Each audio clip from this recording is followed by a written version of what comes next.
प्यारे विद्यार्थियों और विश्व के समग्र साहित्य प्रेमियों, आज मेरे सामने मेरे ये विद्यार्थी बैठे हुए हैं। तो बच्चों, आज क्या पढ़ने का विचार है? सवैये की कहानी। कौन सी सवैये की कहानी है? रसखान के सवैये। तो पहले हम रसखान के बारे में बात करते हैं, ठीक है? कि रसखान थे कौन? रसखान का जो बैकग्राउंड था, पृष्ठभूमि थी, वो कहाँ की थी, इसके बारे में हम चर्चा करते हैं। बच्चों, रसखान जो है का जन्म 1548 में हुआ। सन 1548 में हुआ और कहते हैं कि उत्तर प्रदेश में गांव है बिहानी, वहाँ उनका जन्म हुआ। और कई लोग कहते हैं कि दिल्ली के आसपास के रहने वाले थे, लेकिन वास्तव में रसखान जो है अफगान के व्यक्तित्व थे, अफगान के रहने वाले थे, अर्थात अफगानिस्तान के रहने वाले थे। उनका जो पूरा परिवार था वो कहाँ का था? अफगानिस्तान का। कहाँ का था? अफगानिस्तान का उनका परिवार था। फिर अरे मेरे दाहिने साइड में, तो बच्चे अफगानिस्तान के रहने वाले थे। यहाँ आकर के उन्होंने कृष्ण भक्ति में रुचि दिखाई और कृष्ण के रूपा शक्ति में विलीन हो गए और कृष्ण के पूर्ण रूपेण उपासक हो गए और ब्रज में आकर के रहने लगे, है ना? रसखान जो है कहाँ आकर के रहने लगे? ब्रज में, वृंदावन, मथुरा में, इधर उधर आश्रमों में भटकते। और उन्होंने एक ऐसे आचार्य थे जिनका नाम था गोस्वामी विट्ठल दास। क्या नाम था? गोस्वामी विट्ठल दास। उनसे उन्होंने रसखान ने दीक्षा ली, ठीक है? रसखान ने उनसे क्या ली? दीक्षा ली। और रसखान का जो मूल नाम था वो था सैयद इब्राहिम। क्या नाम था? हाँ। और ये भी तो एक मुसलमान व्यक्ति थे। इन्होंने कृष्ण भक्ति क्यों दिखाई? कोई जरूरी नहीं है कि हिंदू ही कृष्ण भक्त हो सकता है। एक मुसलमान व्यक्ति भी कृष्ण भक्त हो सकता है। ऐसे व्यक्तित्व थे रसखान। और उनका नाम बाद में इन्होंने अपना नाम रसखान रख लिया। रस की खान, कृष्ण के रस में डूब जाना, कृष्ण की भक्ति रस में डूब जाना, इसलिए उन्होंने रसखान नाम रख लिया। और रसखान की कुछ प्रमाणिक रचनाएं हैं। रसखान की कुछ प्रमाणिक रचनाएं हैं। पहला है सुजान रसखान। क्या नाम है? सुजान रसखान। दूसरी रचना है दान लीला। दूसरी रचना कौन सी है? दान लीला। और तीसरी रचना है प्रेम वाटिका। हाँ, प्रेम वाटिका। हाँ, प्रेम का बाग, ठीक है? प्रेम वाटिका। और एक चौथी रचना है अष्टयाम। चौथी रचना का नाम क्या है? तो ये चारों रचनाएं रसखान रचनावली के नाम से प्रकाशित हुई। चारों जो ग्रंथ थे इनके लिखे हुए किसके नाम से प्रकाशित हुए? रसखान रचनावली के नाम से। क्या? रसखान रचनावली के नाम से ये प्रसिद्ध ये प्रकाशित हुए, और यही जो है इनके प्रामाणिक ग्रंथ हैं। प्रामाणिक जो है काव्य रचनाएं यही हैं। बात समझ में आ रही कि नहीं आप लोगों को? तो बात समझ तो एक बार तालियां बजा दो।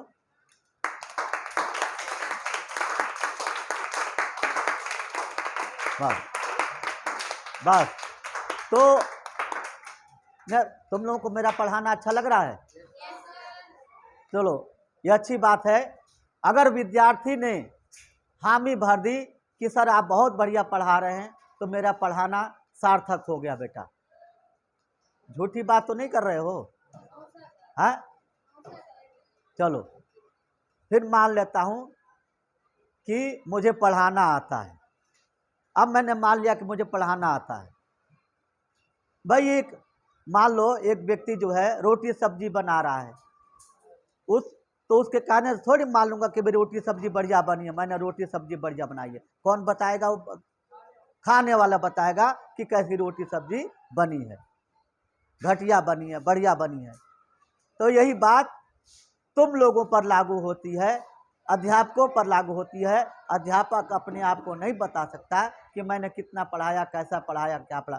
वो उसके छात्र ही बता सकते हैं कि हमारे गुरुजी ने आज कैसा पढ़ाया और क्या पढ़ाया है, और कितना बढ़िया ढंग से पढ़ाते हैं।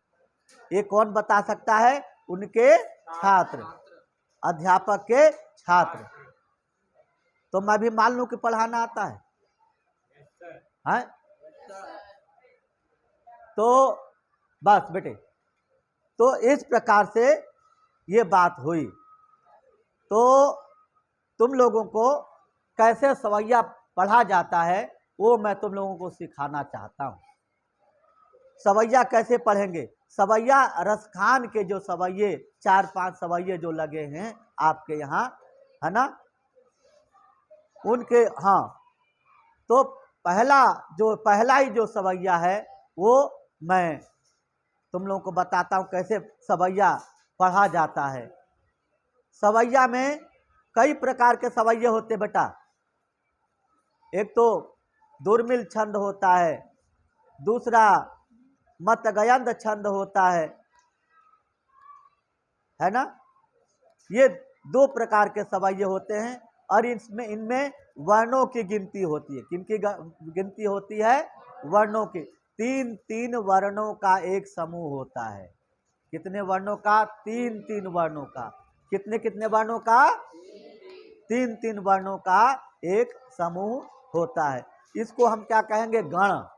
इसको हम क्या कहेंगे? गण। ठीक है। तो इस प्रकार से 2 प्रकार के छंद होते बेटा। छंद कितने प्रकार के होते हैं? पहला मात्रिक। पहला कौन सा छंद होता है? दूसरा है वार्णिक। दूसरा कौन सा है? मात्रिक छंद में मात्राओं की गिनती होती है। मात्रिक छंद में किसकी गिनती होती है? मात्राओं की। और वार्णिक छंद में किसकी गिनती होती है? वर्णों की। वार्णिक छंद में किसकी गिनती होती है? गुड, वर्णों की गिनती होती है। शाबाश। तो इस प्रकार से बच्चों अब ये जो सवैया जो छंद है ये वार्णिक छंद है। सवैया कौन सा छंद है? वार्णिक छंद है? तो मेरे पीछे सभी बच्चे बोलेंगे, हैं? मानुष हो तो वही रस खाने, बोलो।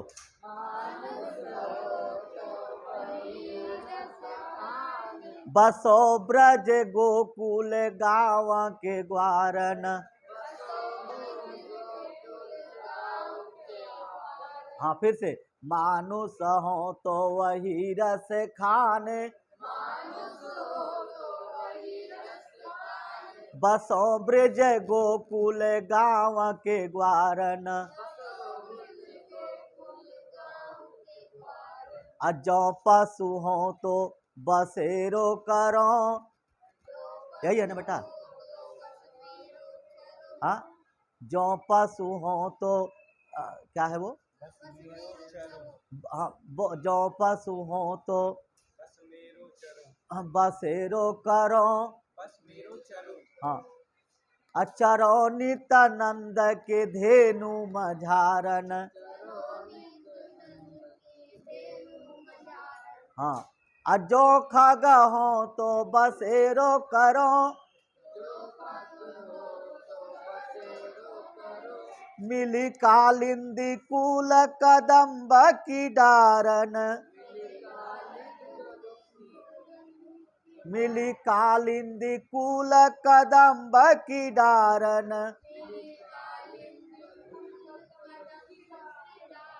अपाहन हो तो वही गिरी को,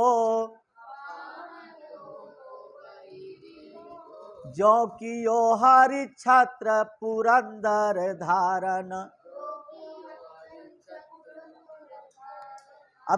अब इसका अर्थ सुन लो। यदि मैं मनुष्य हूं तो मेरा जन्म कहाँ हो, बस कहाँ पे रहूं। मानुष हो तो वही रसखान, रसखान कहते हैं। मैं मनुष्य हूं तो वही रसखान हूं जो बसेर। मानुष हो तो वही रसखान बसो।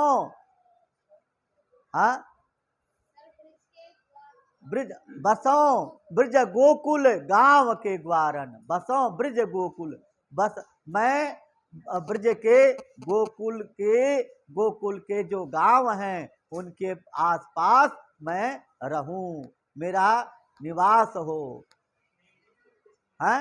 मेरा वहीं जो है निवास हो। बात समझ में आई? और यदि मैं पशु हूं,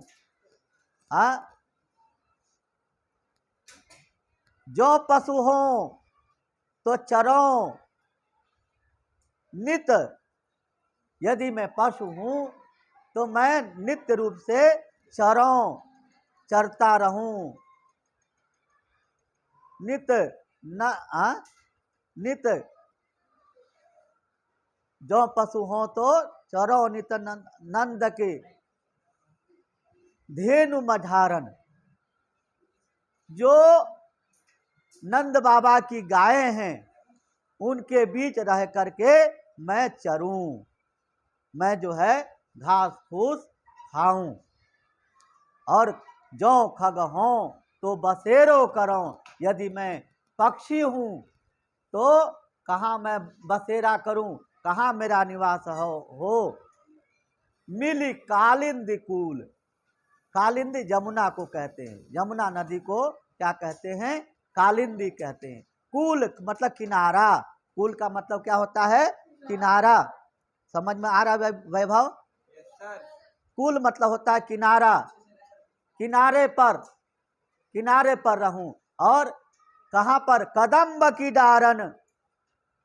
कदम्ब एक प्रकार का वृक्ष होता है जिस पर कृष्ण बैठ करके बांसुरी बजाते थे। जिस पर कृष्ण बैठ करके क्या करते थे? बांसुरी बजाते थे, है ना। कानन में बसी बांसुरी की धुनी, प्राणन में बस्यो बांसुरी वारो। कानन में बसी बांसुरी की धुनी, प्राणन में बस्यो बांसुरी वारो।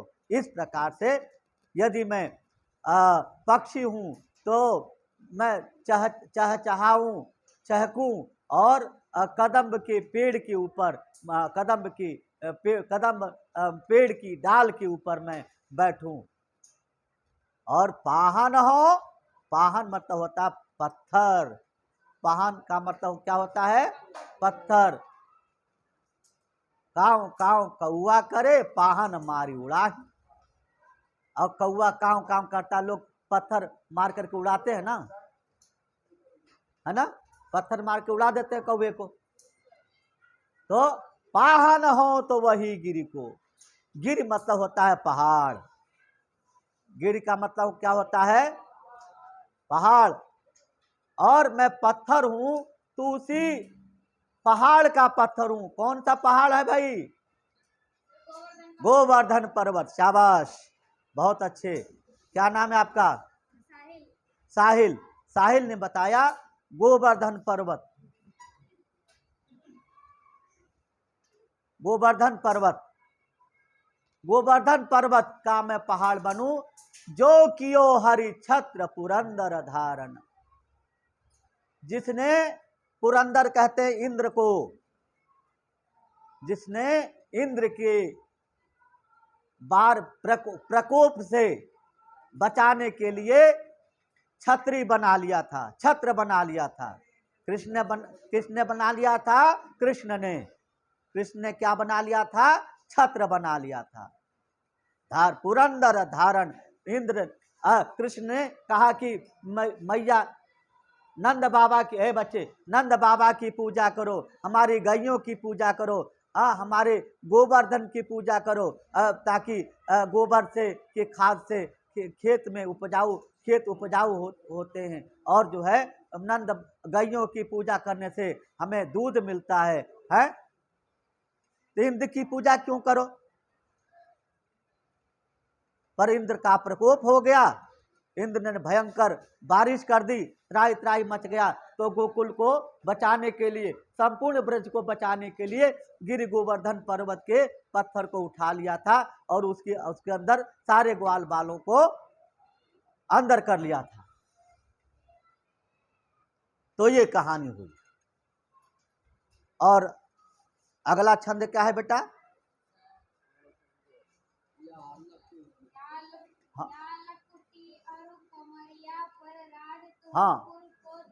हाँ, या लकुटी अरु कामरिया पर, बोलो या लकुटी,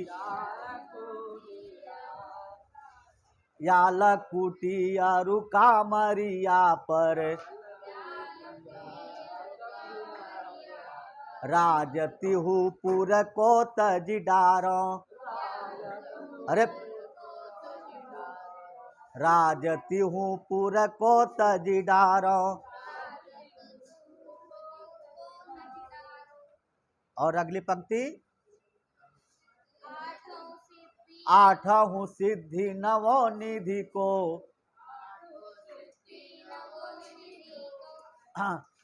नंद के गाय चराए बिसारो। अकोटि कये कल धोक तक धाम। क्या है? हाँ, रस खान सब कबो इन आखिन सो,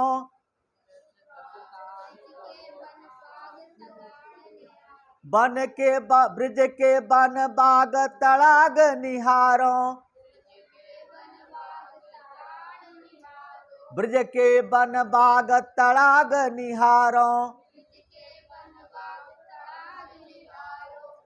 हाँ, कोटि कये कल धौत के धाम।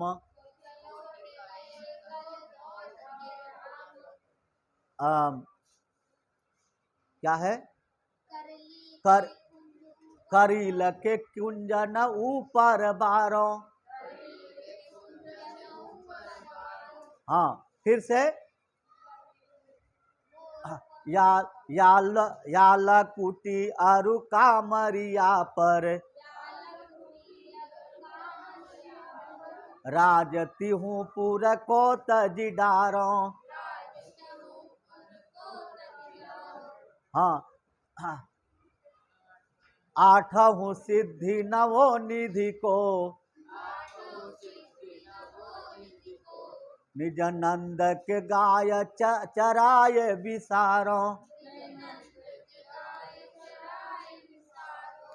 रस खान कबो इन आखिन सो,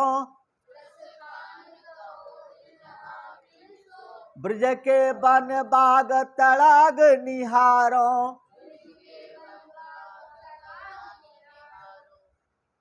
कोटि कये कल धौत के धाम।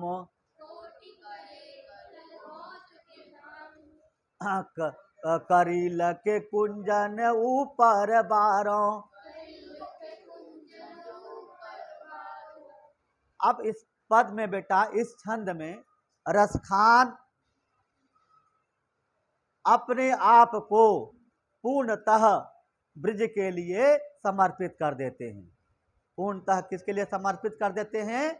ब्रज के लिए समर्पित कर देते हैं। और कैसे कहते हैं कि भाई ये जो है लकुटी किसकी, कृष्ण की लकुटी और कामरिया कंबल। कृष्ण दो चीज लेकर के जाते हैं गाय चराने के लिए, लाठी और कंबल। हाँ, कंबल ओढ़ने के लिए, भाई ठंड लगेगी तो ओढ़ लेंगे और गर्मी में उसको बिछा करके सो जाएंगे, थक जाएंगे तो लठिया से गायों को हाँकेंगे। तो इस पे तीनों लोगों को मैं त्याग देना चाहता हूं। यदि तीनों लोगों का राज्य मुझे मिल जाए तो कृष्ण की लकुटी और कंबल पर न्यौछावर कर देना चाहता हूं। राजती हूं पूरे को तज डारों, और आठों सिद्धि नवों निधि को, यदि मुझे 8 सिद्धियां मिल जाए, 9 प्रकार की निधियां मिल जाए, 9 प्रकार के खजाने मिल जाएं। हाँ, नवरत्न ये है शंख चक्र गदा पद्म खर्ब, ये सब जो है 9 प्रकार की निधियां हैं। और 8 सिद्धियां, 8 सिद्धियां है बेटा, अणिमा गरिमा लघिमा प्राप्ति प्रकाम विशित्व वशित्व, ये सब जो 8 प्रकार की सिद्धियां हैं। 9 प्रकार के धन हैं। अभी क्या बताया मैंने? तो इस प्रकार से 9 प्रकार की चीजें जो है, 9 प्रकार के धन, 8 सिद्धि नवो निधि को, 9 खोज करना। नंद गाय चराए बिचारों, नंद बाकी गाय को चरा के मैं भूल हूं। और अगली पंक्ति कहते हैं, रसखान इन आँखों बन ब्रजे बन बाग तग निहारों। रसखान कवि कहते हैं अपनी एक आंखों जो वन के वन है, बाग हैं, बाग मतलब तालाब, मतलब क्या है तालाब, इन तालाबों को मैं निहारता रहा, इनसे आनंद मिलता है, बड़ा है सुख मिलता है, कोई बड़ा आराम मिलता है, तो मैं निहारता रहूं। और कोटि का ये कलधौत का धाम, कलधौत कहते हैं शीश महल को, कलधौत किसको कहते हैं? शीश महल को। शीश के जो घाय और इनको ब्रिज के कलील के जन ऊपर बारो कलील वृक्ष हैं, पेटों पर नावदूं। ये जो है छंद जो है आपको आया, और अगला छंद है समय मिलेगा आप लोगों को पढ़ाऊंगा। और आशा करता हूं कि आपको मेरा पढ़ा अच्छा लगा, और इन शब्दों के साथ मैं अपनी वाणी को विराम देता हूं। बहुत बहुत धन्यवाद बच्चों, आप सब साधुवाद हूं। ताली दो।